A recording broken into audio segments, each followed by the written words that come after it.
Hello guys, how to fix the application was unable to start 0xc000007b error on Windows 11 and Windows 10, and such type of error appeared when you can't open your application in your system. And to fix this issue, go to your problematic app, right click on it and choose properties.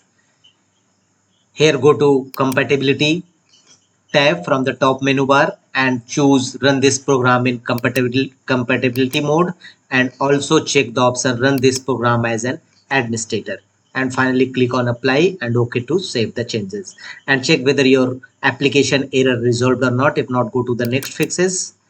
Next one is open control panel. Here go to program and features.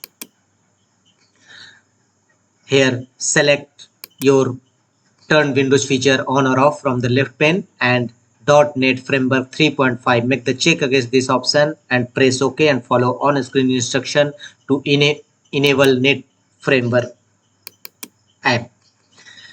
The next one is again go to control panel, go to programs and features,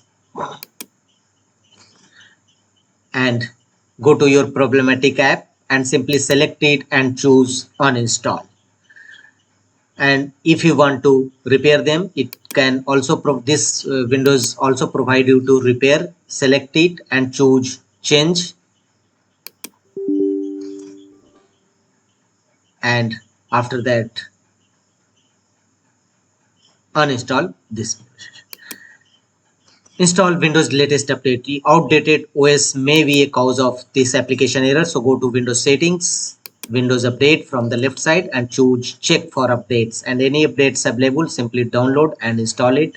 Also go to down and choose advanced options, optional updates. If any optional update you found, download and install it in Windows 11-10 system.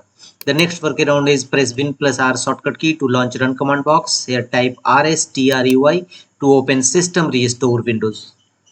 Restore system files and settings. Click on next and choose a restoration point from which your system was in good condition. So more restore point. Select any restore point and choose next and confirm your restoration point. Your application error definitely